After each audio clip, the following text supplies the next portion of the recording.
En Guinée-Bissau, le juriste Fernando Diaz a été élu président du Parti du Renouveau Social PRS vendredi 28 juin 2024 lors d'un congrès extraordinaire contesté par une aile du parti. Fernando Diaz, 46 ans, qui dirigeait le PRS par intérim depuis le décès du président élu Alberto Nyambeya en janvier 2023, a obtenu vendredi 638 voix pour contre 12. Le parti de l'ancien président Foy Kumbayala a pris ses distances avec le président Mbalo et a récemment exhorté tous les militants à abandonner le gouvernement d'initiative présidentielle.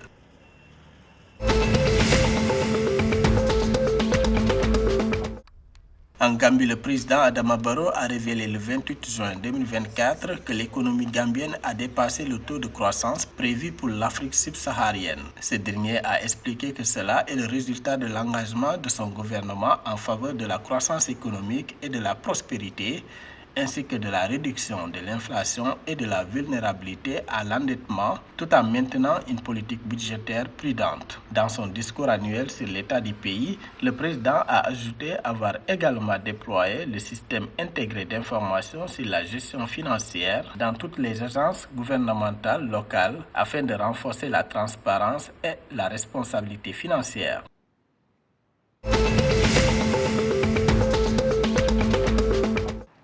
La Banque ouest-africaine de développement BOAD a approuvé ce 27 juin 2024 un nouveau financement de 30 milliards de francs CFA pour soutenir la deuxième phase du projet de transformation agroalimentaire du Togo, PTA Togo, une initiative visant à dynamiser l'agriculture du pays et à réduire sa dépendance vis-à-vis des importations alimentaires. Selon la BOAD, ce financement important vise à élargir les succès de la première phase du projet avec un accent particulier sur le renforcement de la production agricole dans les zones ciblées telles que le riz, le maïs, le soja, le sésame, le poulet de chair et la noix de cajou.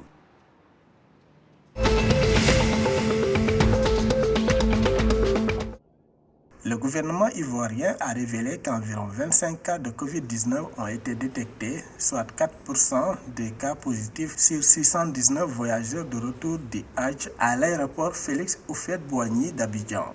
Selon un communiqué du 28 juin 2024, les autorités ivoiriennes ont pris un certain nombre de mesures pour prévenir tout risque de propagation du Covid-19 dans le pays depuis la résurgence constatée des cas de maladie Covid-19 dans plusieurs pays provenant de pèlerins au retour du Hajj 2024. Les cas positifs sont mis en quarantaine et surveillés dans le strict respect des mesures barrières conformément à la stratégie nationale de lutte contre le Covid-19.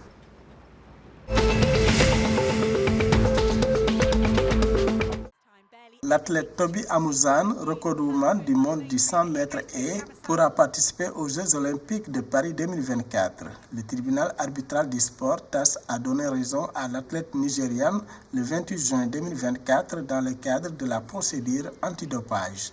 Le TAS a été saisi par l'unité d'intégrité de l'athlétisme qui contestait une décision de première instance du 17 août 2023 levant la suspension provisoire d'Amouzane pour manquement à ses obligations de localisation. L'athlète de 27 ans avait pu participer in extremis aux Mondiaux de Budapest où elle avait pris la 6e place.